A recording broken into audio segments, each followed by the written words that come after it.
The wise thing to do is to seek the will of the Lord and do it. La chose sage à faire, c'est de chercher la volonté du Seigneur et de la faire.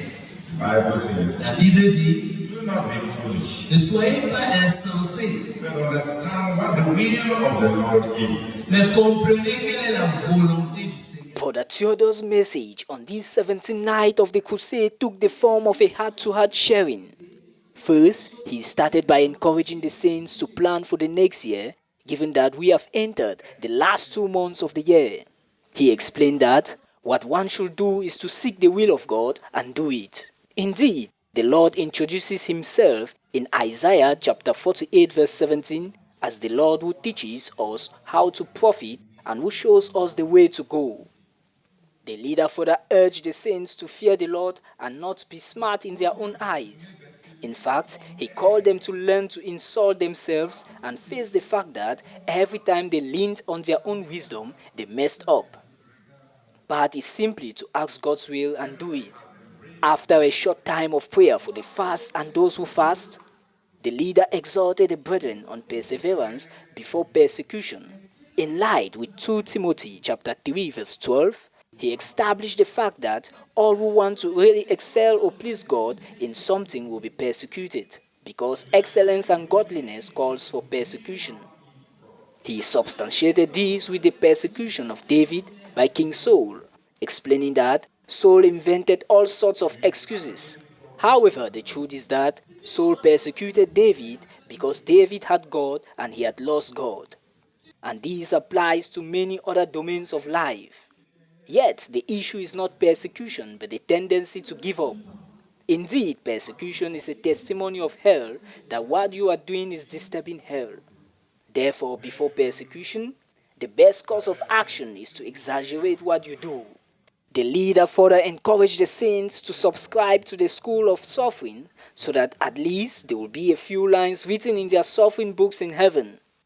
Actually, as the Apostle Peter says in the book of 1 Peter chapter 4 verse 13, as we participate in Christ's suffering, we shall also have joy when his glory is revealed.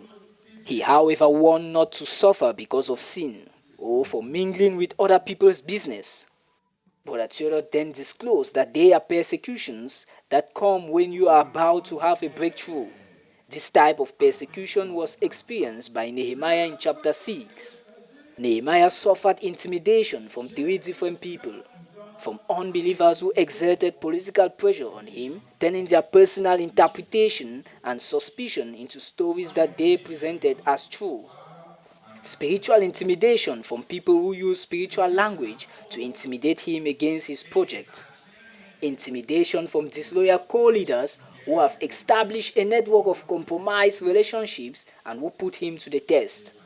But how did Nehemiah handle all these intimidations? He did not try to persuade people about his intention. Neither did he try to listen to all the prophecies that sounded good for him. He did one thing. He focused on what he had to do. He finished building the wall in 52 days. He succeeded. The slot was closed with prayer that at this moment in the ministry, like with Nehemiah, the Lord would turn all our attention to the goal. Finis le mur, ta réputation sera intacte. Dis Amen. Amen. Finis le mur, toutes les prophéties vont être accomplies. Amen. Finis le mur. Et tu obligé de ramasser toutes ces relations et toute son infiltration et gérer tout son réseau de dirigeants déloyaux autour de toi. Finis simplement le but.